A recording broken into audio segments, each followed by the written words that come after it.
everyone. My name is Ifechuku and I have here with me Annabelle, the CEO of Anniesquickmeal. Annabelle, welcome. Thank you So so much. tell us a bit more about Anniesquickmeal. So Anniesquickmeal is a brand that I've been on for 8 years now.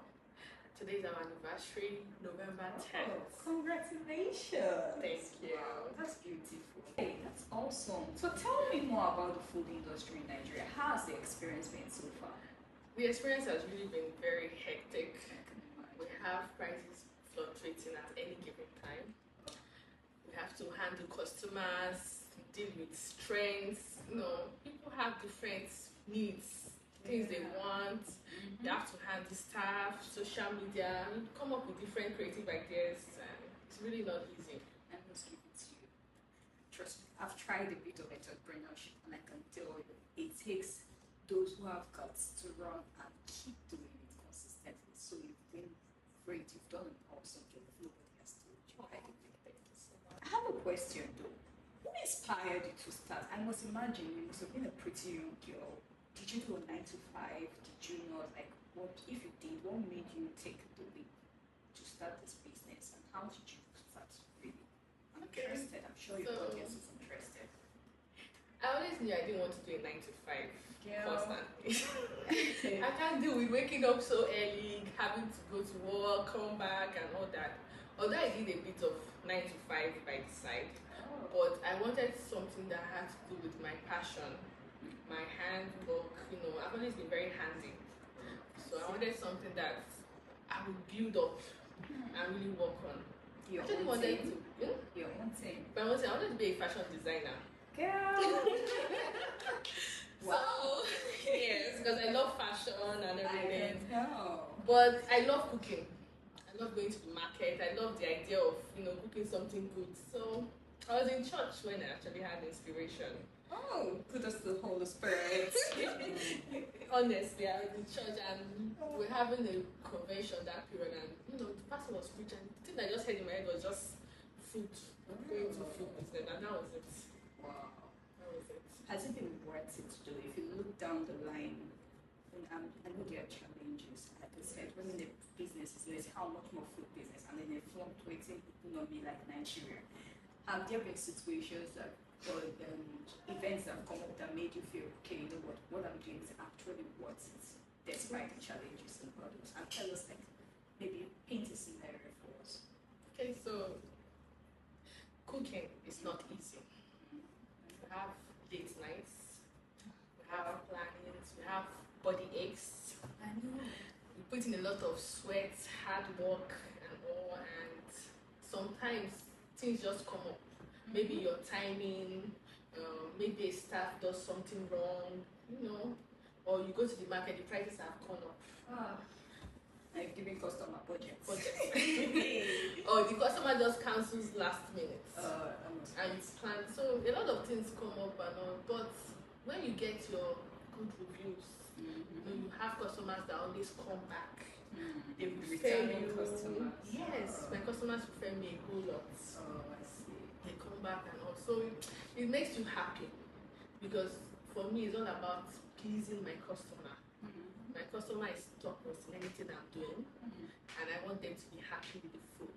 As it should be. Yes. Because in the service industry, and I have to say this, there are a lot of people that would serve.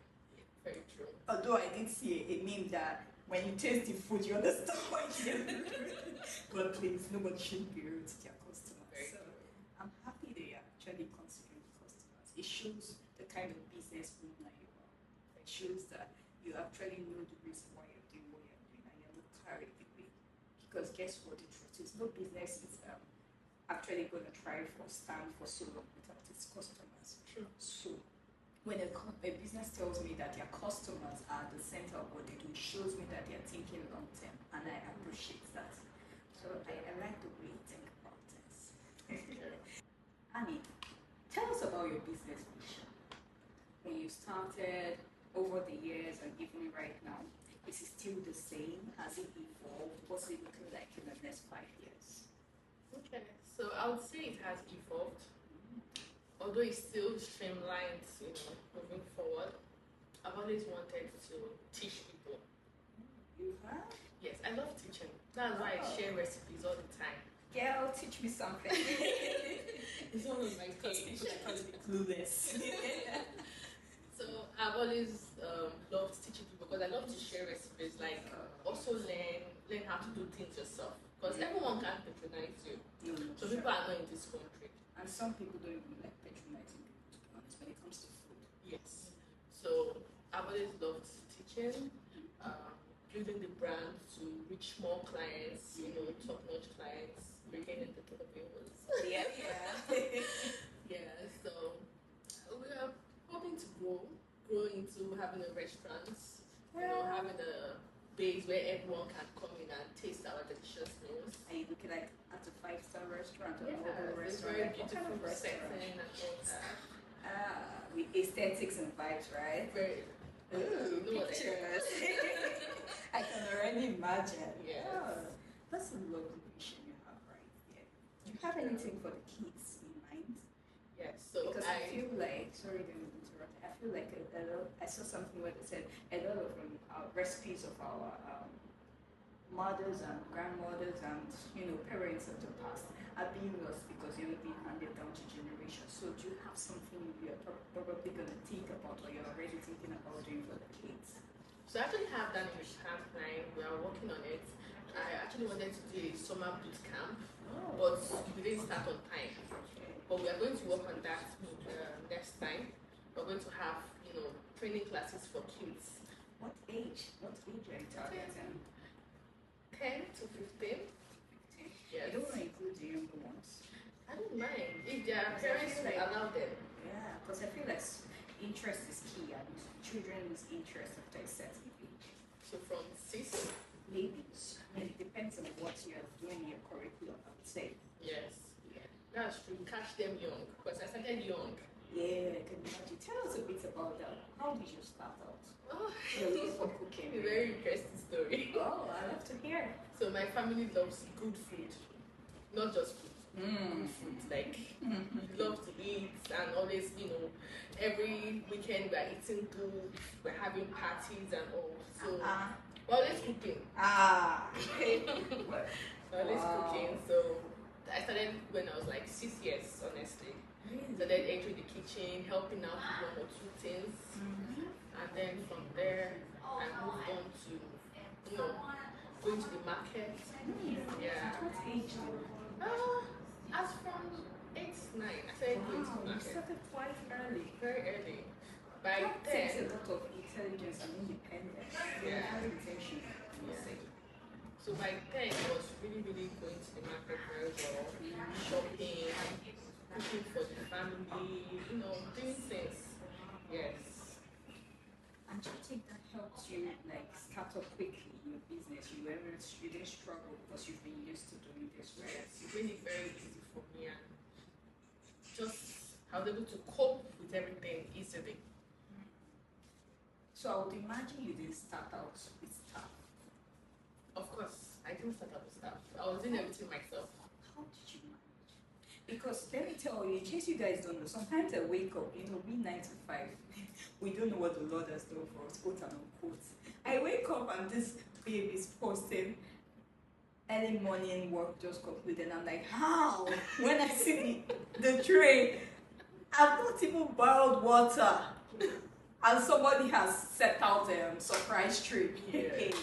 No, it takes a lot of heart. I tell her, not because of we're on camera. I tell her, I'm like, girl, I don't know how you do it. So imagine having done that alone. How was that period for you? It was so hectic. I would take orders, I'll go to the market, I'll come back, I'll prep the meal, I'll go and deliver, and then still come back and clean up, do everything. Then I'll still post online, edit videos. I have oh to, my God. in the kind of world where you have to, honestly, I don't know, I give it to you. Or in our pigeon parlance, the emperor, the conqueror, the lioness herself. Okay. So how do you stay motivated? See, I'm sure the average business person in Nigeria is frustrated from time to time. I'm so certain that that is a part of running a business in Nigeria. But how do you encourage yourself to keep doing it, to keep pushing? What do you do? Well, I would say, let's say I'm a Capricorn. never give up. We just keep pushing. Like that spirit is there. Like just have to keep on pushing. There's no option to give up. There are times when I feel so down. I even cry sometimes when it doesn't. It has to be. It has to be part of the package. When you put in your heart to make sure that everything goes well, and then something just goes. Oh my God! Never give up. You can only get better. Yeah, it can. Only get better. And funny enough, it might not look like kids, but if you look at it over the years, I'm sure that you see progress. In line with this, what one piece of advice will you give anyone who is aspiring to maybe start their own business tomorrow or something? And it doesn't have to be Nigeria per se, because like I said, we're going global, baby. So, I mean, Nigeria, Africa, all over the world, what's the one thing you think any entrepreneur should actually hold when you go into business? I would say never stop learning. Keep trying to learn more. Try to get a community of friends or even a mentor that can actually advise you. Because I can't lie, I had some great mentors when I started. People I could reach out to and ask questions like, oh, this customer wants this, should I do this? How do I handle it? Even till now, I have fellow chefs that I can reach out to like, oh, this is happening and all. So it's always good to not be an island and keep on learning because you can only get better. Only get better. Yeah. In general, anyone who is living this life, entrepreneur, 9 to 5, you see that piece of advice you give, I agree with it 100% plus. Because if you don't learn, my dear, you become irrelevant too. You become, and a lot is happening. We're in a fast-paced time, so you have to keep learning. You have to keep reinventing yourself so that you stay relevant. That's awesome. Finally, okay, not finally. I'm gonna give you room, but yeah, finally. How do you see the future of Anniesquickmeal? Is there anything particular you want to do in the nearest future, or what do you think you're aiming for that you'd like to just put out there in case opportunities you never know who's going to touch and who's going to make opportunities? So I actually love to work with brands. Okay. You know, brands that actually produce the ingredients we use for cooking. For instance, our tin tomatoes, our oil, our even flour. You know, there are a lot of things we use for cooking. And it's important to actually project the good ones out. Yeah. Yes. Because there's a lot of unadulterated products out there. Exactly. And I feel like I'm in the best position because I'm actually a chef. I'm cooking for people. Yeah. So I will know what is best for them to use. So, you know, so you're having open to collaborations. Being an ambassador, it will help me like push out their brands, let people know. They even get to taste it in their food and they're like, oh, this is nice. I had a brand that I showcased for, their mayonnaise. And I had a lot of people that they kept on reaching out to me that, oh, they need to get this. They even sent me messages to my DM. I was like, oh, this is really impactful. So that is something I really love. It is. And the food business, I mean, the raw food industry in Nigeria is actually expanding. So yeah, I think that would be a great opportunity. Yeah, so any final words, any last things you want to share before we wrap this up? Okay. I would love to say that I'm really grateful for the opportunity. It's been a journey and we can only get better, like I said. I want to thank my customers, my fans, my friends, my family, you know, everyone that has stood by me all these years, people that send me encouraging words, that refer me, that always, you know, on the lookout for my good, that corrects me also. You know. I just want to say thank you so much for the opportunity to serve. And I look forward to doing better and better. Thank you. And that's a wrap. That's all from me, guys. Once again, it's a Chico and see you and this quick meal and Annabelle herself. Have a lovely day. Bye.